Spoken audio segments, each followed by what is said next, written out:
我也特别难过。说腊沅城内又黄了民政府了，我真的好几天啊，真的说不出话来。为什么呢？就是我们打了这么久，是不是？最终就是说从30-40年以前，老一辈就没有拿下过，现在被我们这代人把它拿下了。但是能够换和平啊，能够换来和平的话，我觉得还是对于我们来说的话还是不错的。能够和平，真的打仗的话，哪个国家想打？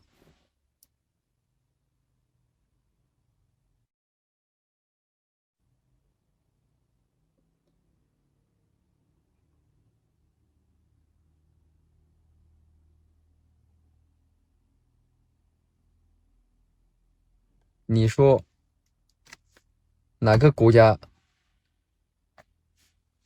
想一直打仗吗？是不是会让这个自己的人遭殃吗？这个不可能，绝对是不可能啊！有事打在公屏上啊，有事打在公屏上。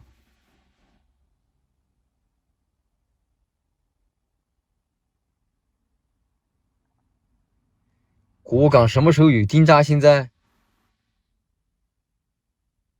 早就没有定价了，是不是？我们打进来以后就没有了。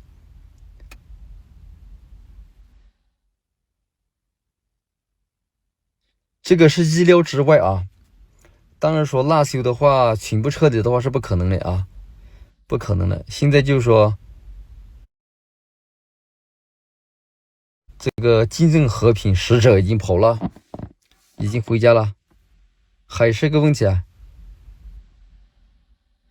龙国不同意他乱来，你说到他要乱来，他是一个主权国家，我们也没办法拿他，有什么办法？是不是啊？其实这个问题的话，我们可以好好的想一下，真的他没有这么轻易啊。哎，朱大哥，刚才你那边是怎么回事啊？网络不好。哦，我就说突然你那边断麦了，就说突然，对。哎，最近怎么样？最近情况，我刚才想问你一个事情，就是说老街目前人员这方面啊，恢复的怎么样？还有，这个特别是经济这方，哎，可以说人口这方面哦，特别是可以说店铺啊、超市啊，其实我们讲呢，你说上班这个就不用说，怎么知道目前好的，就是说超市这些很多店铺都开起来了，大多数都是慢慢的在恢复开，就是说，很多呢，就是说，就现在的话是很多人都去过来啊，过来有很多这个国内的人也过来，因为他也看到这个机会，就现在这个主要的是清水河口岸的话，现在一直在施工，老口岸新口岸都在施工，我们这边的话把那个土方先把土方挖了之后的话，可能要搞个什么不知道，这个也是在我们意料之中。然后的话是老街的话，现在就是说一直在努力的，就是说很多这个路面都一直在返工，在施工，就说慢慢的把它恢复。我看到清水河这个好像过境应该来说是要修个4车道，还是说双车道啊？它这个应该是4车道。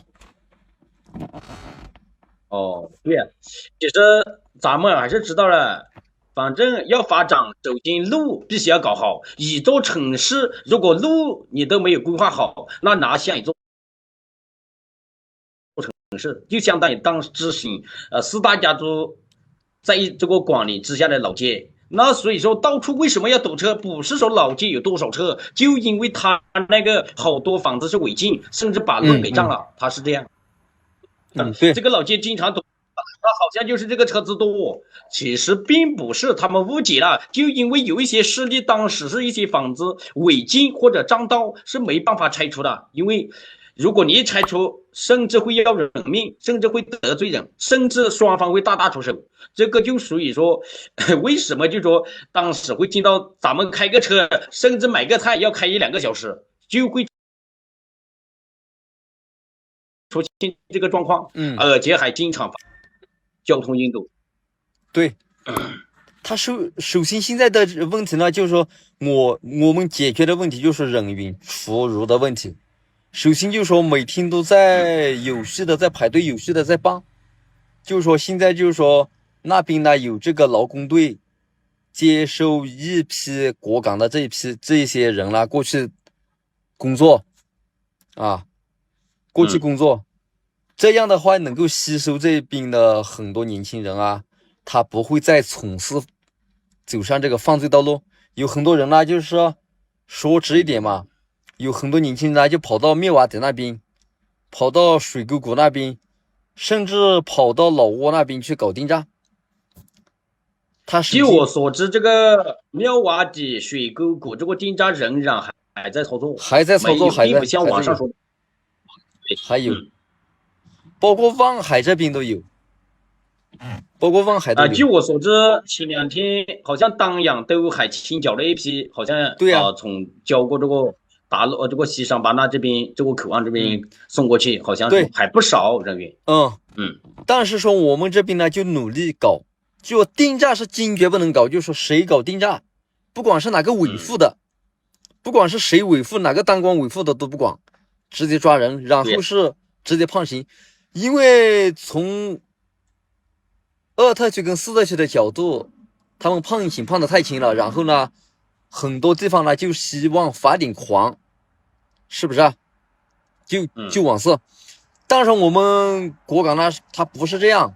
首先土盟军呢就是说在朱大哥，以后我们国港禁止搞赌或者定诈就一律不要搞。我觉得推销这一块一律不要搞。这个为什么国港会造成今天这里开始搞闯销？咱们说呢，知道吧？哎呀，介绍你这，介绍你那，实际上我们也知道，介绍咱们搞的那些东西，知道吧？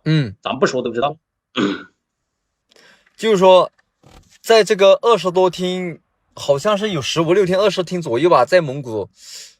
那边实际是在哪个地方抓到我不知道，抓到3个人，有一个是直接跳楼了，有一个是国内的，有2个，一共是3个老板嘛，一共是抓到7、8个人的，有2个是国港的老板，然后下面的是员工，这些员工判刑就是说从老板判起，老板可能是5至6年，然后员工是2至3年。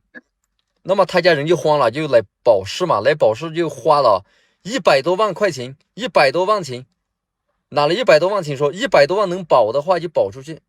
结果呢，人家不鸟他，就说，我觉得以后该给他惩罚还是得惩罚，不能说让他就说给咱们送一点米，这个就把他保释出去，这种呢还以你这个你还合讲的这个公和罚呀，是吧？对啊，这个，现在就是说把定价清除，然后我们的发展的话就空间的话就比较大，然后我们可以接手国内的一些事情来做，这是不是骗人的啊？我们可以接手国内的一些事情来做。其实我说句实话，朱大哥，以后咱们做的事情，只要治安稳定之下和老米，现如今咱们和老米是真的彻底和好了，并不像网上说，哎呀，那咱们只是说还要回来拉修，这些纯属于造谣，那不可能，恶意否化这个局势。首先，我跟人普及一下，为什么土盟要把这个拉修市中心交给老米？首先，我们也知道，毕竟我们也知道清水河就相当于说中缅第1大口岸，也是一级口岸，知道吧？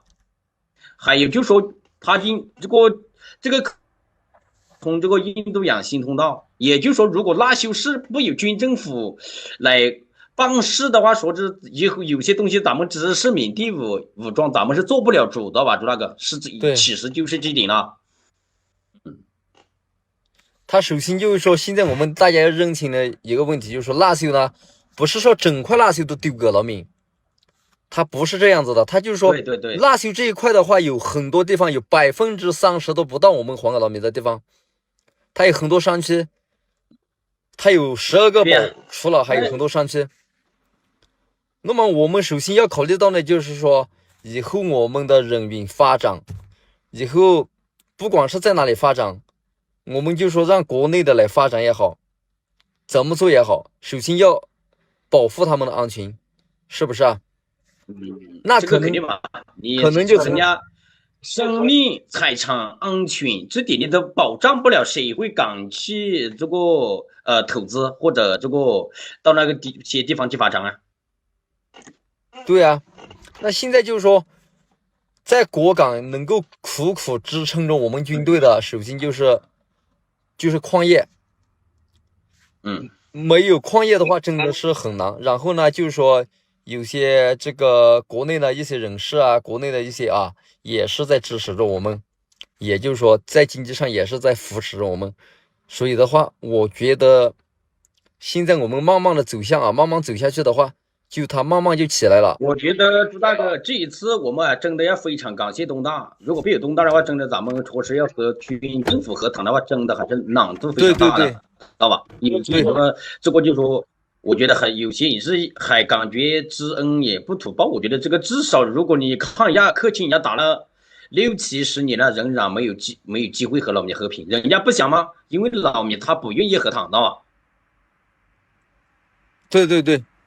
对，他主要就是说，他缅甸政府的话，他又觉得他还是有这个实力，他不会和谈随便，他就说我们有这个，我们上面的人有这个能力去压制着他，是不是啊？他才来谈了。但是说现在呢，就是说这个调解员已经回家了，但是说首先也是我们也要看重一点，就是说肯定是打好了某种协议。就是绝对是不能出事，绝对是谁也不能出事，谁出事谁负责。今天晚上呢，是灭航那边呢是很堵车的，一直在堵就是说从灭航出来这个通道太多了人。哎，这个是据我所知，军政府又搞了一些栅栏来设卡，他是意思要戒严时间吗？还是要像之前一样，就说规定时间几点过后就戒严了？是这么回事？也要搞之前一样吗？我也没有问这个戒严的时间是什么，戒不戒严。但是我觉得这个戒严肯定应该是会戒严就是说，我觉得就是说在这个设卡这一方面的话，可能也是有一些某种原因也是可能有一些某种原因，才可能会去设卡，要不然的话不可能。那第二就是说缅军。他在这个城里面，他大概征的军队的话，可能就有这个300人左右，甚至还没有。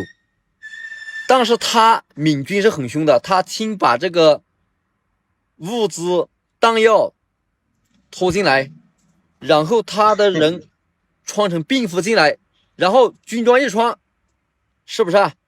对，朱大哥说的就说到重点了。对，那人就多了，但是说多少不管用。首先呢，就说我们要怎么制裁他，有东大去跟他讲你要在腊溴跟我们打的话，这么小的地方跟我们打的话，那你再住进来2万人，你也不一定会打得过我们，是不是啊？关键首先我跟你们说一点，这个他施展不开，地方太小，知道吧？对，我觉得他也是要好好想想，就是说能够说。跟我们汉人相处，是不是啊？那么东大这么急，那首先我们是谁？是不是啊？咱们清清楚楚，我们是什么人？那咱们明明白白的。那我们的目的是什么？咱们心里有数。那我们目的肯定不是腊溴肯定不是把腊溴这点问题那我们的目的是不是我们要有路走？现在就是说，美国佬还在很多的地方还在蹦蹦跳跳，我们要打出我们的这个出海口，打出我们这个出海口。那有些人目光短浅，就说：“哎呀，咱们好好跟拉修要让出去。”其实这个我觉得，拉修算什么，知道吧？最终我说让你打通胶票港，一旦胶票港进城，一旦这个这个印度洋新通道一旦进城，那所以说那时候咱们还需要到别个国家工作吗？那时候都不用跑，知道吧？甚至咱们都忙不过来。对对对，首先现在就是说。有些问题呢，就是我们要解决的，就跟缅甸政府谈好。很多人最担心的是什么呢？最担心的说，哎，缅甸政府倒台了怎么办？假如缅甸政府倒台了，说这个人民保卫军上台了，我们不是死定了吗？这个问题呢，首先呢，就是说，只要说我们跟人民保卫军没有任何的关系。首先，我可以告诉你点，东大不会让军政府倒台的。你要知道，相当于说，目前已经捆绑在一起了。如果军政府倒台，那好多是不是会作废，知道吧？而且多年的都会付出动力。你说这个事情可能吗？所以说，有一些人他看不起这个形势，知道吧？他首先不会倒台，第二呢，是个我们现在的决定就是说。大家我们都清楚啊，就是说东大的决定就是说，首先我想要的东西，我都跟你讲了20年前我就跟你讲过，是不是啊？那么我想要什么？首先我要稳定什么？你知道，首先我要把这个铁路啊、公路啊，直接修到那边去，是不是啊？那么我要让若开。帮若开也表个态，他首先要表个态，就是说，好吧，你若开帮，你要是跟缅甸政府谈好，我可以做中间人，我可以跟你们两个沟通，是不是啊？沟通一下，做个中间人。那首先，咱们至少要有个亲头羊，知道吧？那咱们同盟在这20年前，咱们同盟也是第一个站出来起出和平。那我相信，在这个30年过后，咱们应该也是个第一个和这些目前没有和军政府和谈的，也是带领他们，也是一个也是个亲头羊，知道吧？对，我相信的。那么第二就是跟这个克钦也好，特别我们现在要稳定的就是说德安军跟缅政府谈的话，最起码还要4个月才会谈好，最少还要4个月。4个月是我保守估计是4个月。其实朱大哥，咱们也知道克钦的对咱们来说影响不大，他在克钦帮，当德安和咱们是可以说是也是有息息相关的，对对对，这个毕竟他和咱们领，知道吧？他首先就是这个德安的话跟我们的接得很近，是不是啊？他有很多领土也是被他控制着，他首先我们就。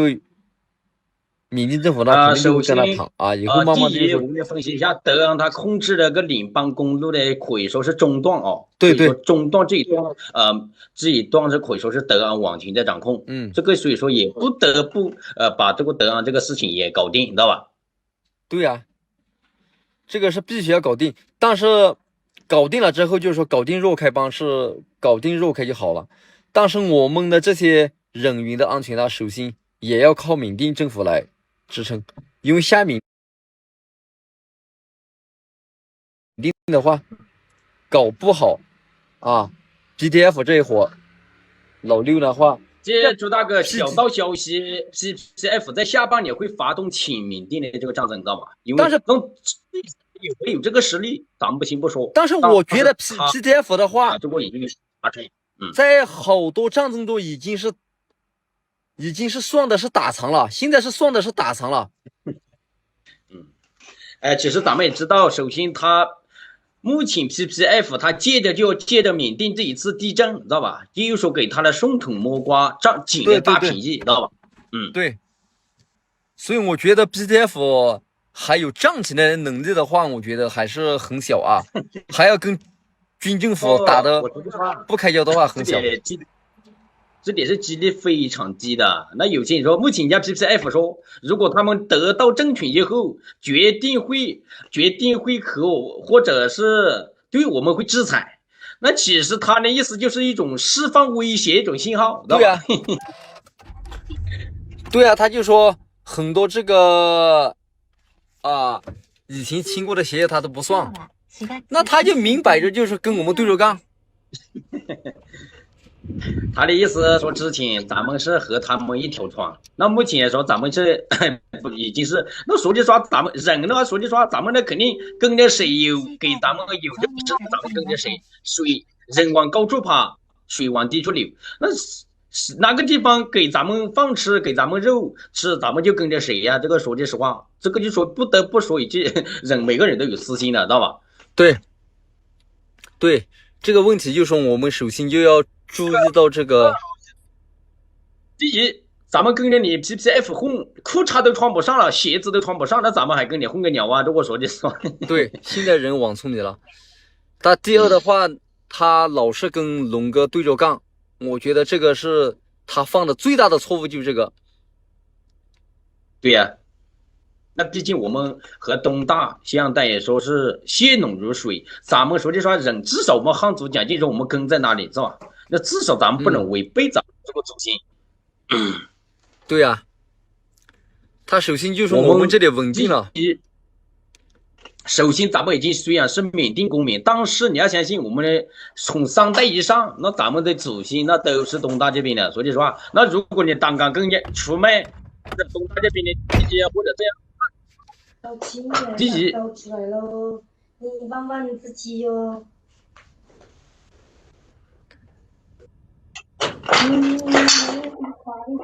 现在有很多问题的话，就大家都没有这个，就是说亲身的体会到。很多人的话就是说就觉得说那就黄了老米了，那就是黄了老米了，陈皮里面已经黄了老米了，感觉没有什么意义。家们，我小王哥去抬一下过猛花城。其实这个意义也是挺大的，能够换来和平的话，很不错。对，其实我觉得失去小小的一个拉修组成器，对咱们能换来持久的永久的和平和发展，这点的话，我觉得咱们是赚了也值了，知道吧？这点的，对，的确是。那其实说句真心话，就那个，其实拉修本来就是咱们本来是被别人逼的。如果是他当时102期行动结束了，他就认可和咱们顺利和谈，那何来呢？后面这档子事啊，这个其实我们都知道。对，没错。说咱们把拉修拿下，才能有缓冲期，或者这个只是他们个人的看，因为我们看来是真正想让老百姓过上生活，真正实现民族平等，也并不是说咱们要征服多少土地，或者要夺下多少城市，这个并不是我们果敢人每个人想要的。我们想要的只有和老米永远的，就是说互相，你不放我，我不放你，知道吧？我当你是大哥，但是你也要当。对，知道吧？那互相尊重嘛，我尊重你，你要尊重我，是不是啊？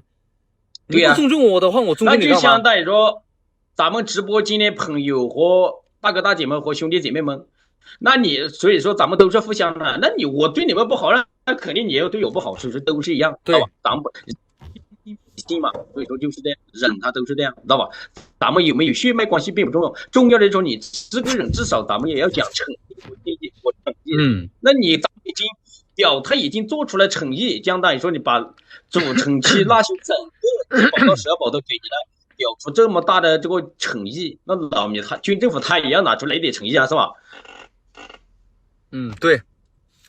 现在我觉得这个很多问题呢，就是说就等待下一步，我们就是等待下一步他是不是要求到这个果敢这些来普查人口，来办这个身份证啊，这些我们就等下一步。这点的话，主打一个应该是只是时间的问题，知道吧？毕竟我之前就说过，无论怎么样，咱们都是和缅甸这个国家，咱们就说打断骨头领着筋，咱们自从那一刻起，咱们就彻底就说被绑在一块，知道吧？真的是分不开，没法分开。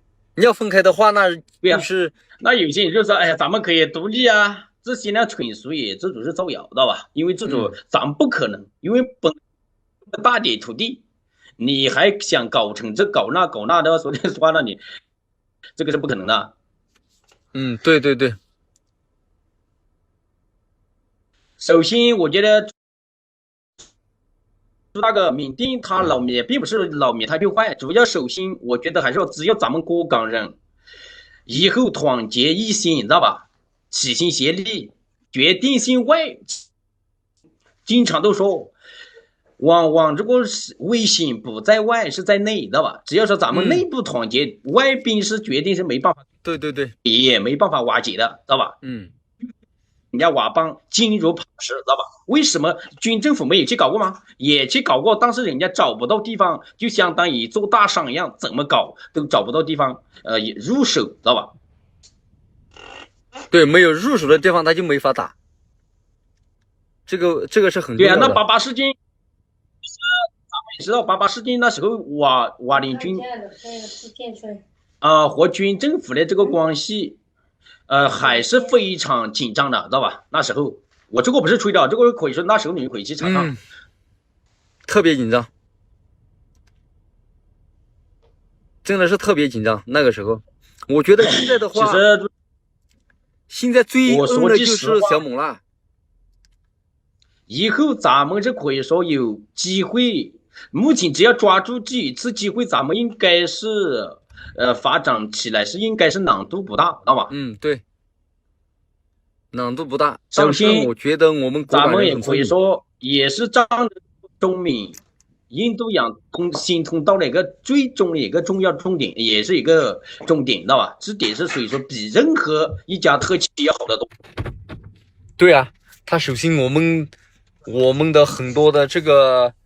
通道都是被我们重要的通道都被我们占了，是不是？整个缅甸最重要的这个陆路通道都是被我们占了。家人们，你要别说那修死了人白死了，这点你们就错了。咱们这些人是死的就要牺牲的非常有价值。那对呀，牺牲的有价值，那是有什么价值？得到了咱们军政府认可，得到了咱们以后就是说，也不就说这个不被别人或者歧视或者这个知道吧看不起，这点咱们以后活着有尊严了，知道吧？对，这个就牺牲一个来的价值，知道吧？一个民族活着要有尊严的话，首先这个民族的话，我觉得还是有这种魄力，有这种胆识，是不是？我们果敢人样样都有这种魄力，有这种胆识，我们有这个胆识跟缅政府对着干。是不是？其实我们果敢人说句实话，果敢二字并不是乱起的，其实咱们真的是非常勇敢。你要相信我们堂果敢人，其实也并不是有多大。说白了，咱们10个果敢不有一个佤邦大，这个我不是夸张，你们回去看一下领头就知道。你看他这84、90被我们打残了，是不是？打残打废4张，被我们把他直接把他打死，这个就是让缅甸政府恐惧。说起同盟军这几个字，缅甸政府就很恐惧，就很害怕，是不是？这个我们觉得我们是我们不觉得我们怎样，但是老缅就觉得我们是像神一般的存在，知道吗？他是不知道我们是什么民族。其实我们在世界上战斗力最强，有些人是说大俄，我觉得不是。其实我们汉人一般只是说我们是心里后边，我们不怕事不惹事，而且我们这个汉人追求的就是说咱们是和平，这个知道吧？和平相处，巴不这个就属于说我们汉人要追求的。但是他们有些的想法就不是，知道吧？就到处去搞事，到处去搞敌人。到处去惹，就相当于说去惹事啊。但是我们就不一样。我们汉人的话，战斗力的话，你说跟哪个民族比，我们是可以领活他们。你比如说德安索什么都不是，被我们我同盟军一带上来，这个节奏一带上来战斗力就提升了。然后是若开军，被我们同盟军他的几个旅、5旅、4旅、3旅都是我们带上来的。带上来之后，他们的战斗力什么无人机什么都慢慢的被我们把它提上来了，知道吗？所以缅甸政府惧怕我们是有这个带头的作用，知道吗？他为什么要跟我们签这个和平协议呢？他首先也是很惧怕我们。其实这一次军政府他也见识到了咱们这个果敢人确实不是他们想象中那么懦弱，知道吧？相当于说在整个缅甸应该战斗力是最强的，只是说咱们不好胜，咱们不好斗，知道吧？你说如果是说东大不按这个暂停键的话，我们把他打到仰光，把他打得牛逼多，这是有办法的，知道吗？只要我们跟那个人联手起来，他就只有缅甸政府就只有死路一条，真的就是死路一条。我觉得很多人呢，其实他也看到了，特别辣修之战啊，彻底把咱们的这个同盟军士气和军威打出来了。那其实他也看到，经过20多天，人家克钦整个克钦邦，人家打了7、8个月，一小个拔莫信还没有拿下，知道吧？那辣修是相当于拔莫应该好几倍，知道吧？对，没有错。那很多人不了解，就是说，还有一点就是说，老米为什么进到咱们同盟要投降？他也知道咱们是人道主义优待俘虏，特别是这点是咱们不仅说，但是咱们还做到，而且还待遇非常好，知道吧？我要点这个。好吧，你听说啊，我等个2分钟再跟你说啊，你先大家讲一下。好的。那所以说，家人们知道吧？这个就是说咱们汉人的格局。所以说，咱们一般我们这个汉族是宰相肚里能撑船，咱们能容下任何一个民族，也能就说有些人只要吃不能改，咱们人上能宽容就能宽容。但是对有一些犯罪分子啊，或者一些知道吧？这个呢就决定不会手软，知道吧？这个就所以说咱们汉人和其他人的不一样。那其实这个军政府啊，对老百姓是可以说是一点都不手软。那对于谁犯罪分子，只要给他入一点米，知道吧？这个就相当于说他，那也就是说啥事都做，啥事都能出卖他，那就相当于说瞎子进去眼睁开。那哪怕是个瞎子，但是你递给他也一两百个大洋了，他已经睁开了，他看得到，知道吧？这个就是说为什么瞎子进去眼睁开的地点，知道吧？家们这个最近不也搞这个华哥，应该这个小号他不知道，他好像他不也来过我直播间。你那个大号是怎么了？大号的话就说应该那一次他们在直播间搞了点八加1嘛，应该就那种出了点事情。哎呀，这个感谢何姐送的小可爱。对，那不能啊。真的，直播间里面不能搞。听说喝酒的话不累啊，这些网。对，家人们，这个嘛，首先咱们自主也是咱们聊天也是一种方式，知道吧？咱们肯定会分几时间过来，其实也不要听有些妇女嘛说，哎呀，咱们这那呢，只是说以后我们也会回去拉修，这些议论我竭力以后咱们不要闯，作为一个果敢人，知道吧？咱们不像闽军那么下流，咱们说送出去的东西，咱们决定不会要回来，知道吧？除非他放领，知道吧？这个就所以说我跟你们说一下，不要也会拿回来的，或者也会回去的，只是说纯属造谣，纯属于他个人的一厢情愿，并不是我们果敢人说。我们果敢每个人心目中，只要咱们汉人，我们是最讲心意和诚意。这个心意2字，咱们并不是吹的，咱们也妥做到的。往咱们只要咱们点头了，咱们认了，往咱们是不会返回的。对。那除非是缅甸政府，他再反悔，是不是啊？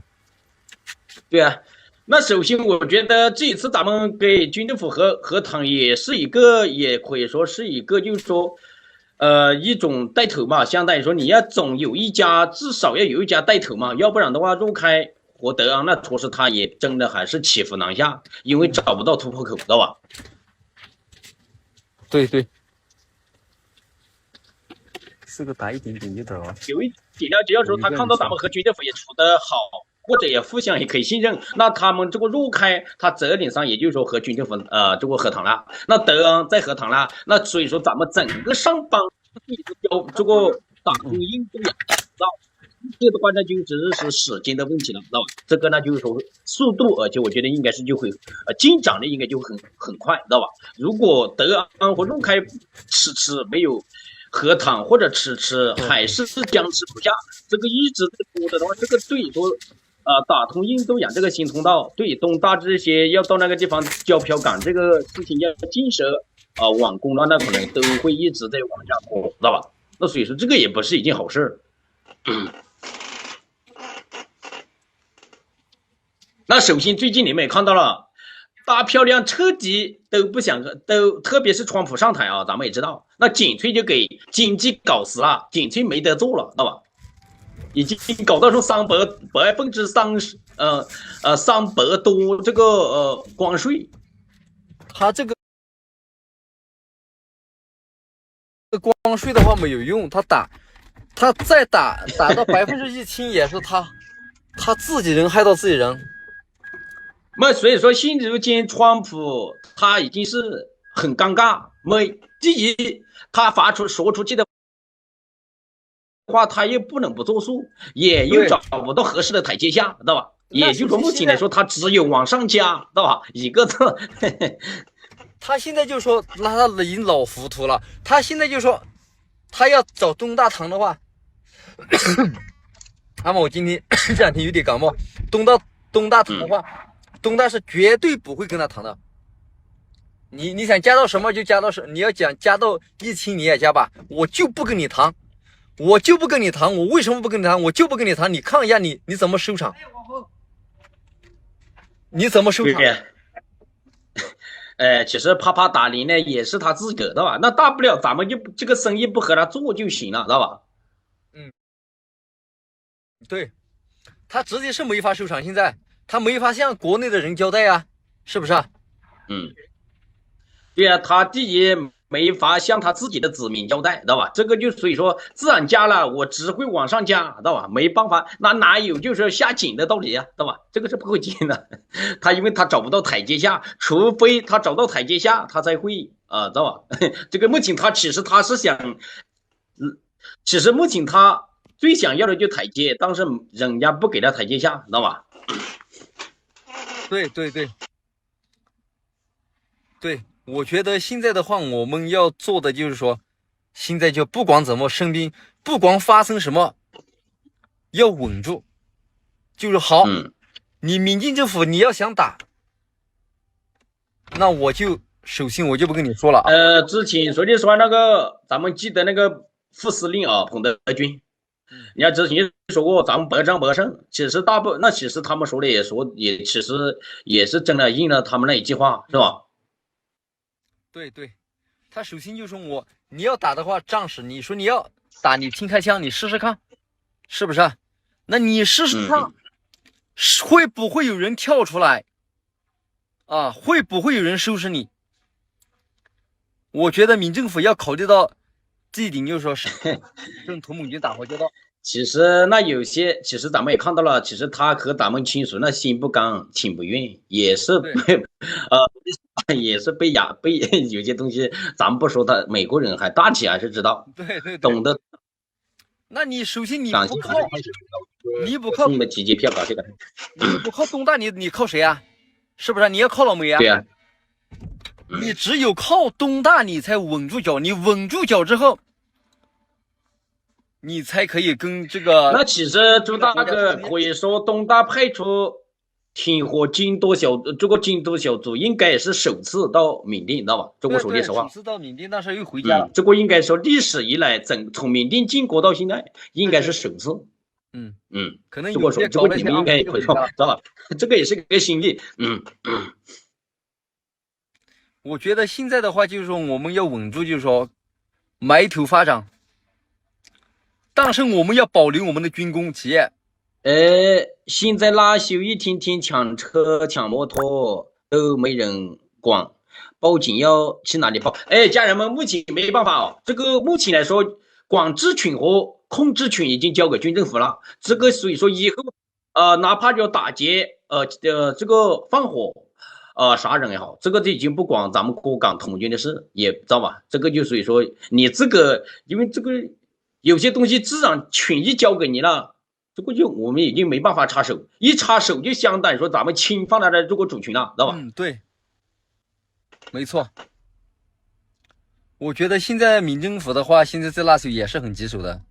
他首先要从别的地方调人过来的话，也是很吃力。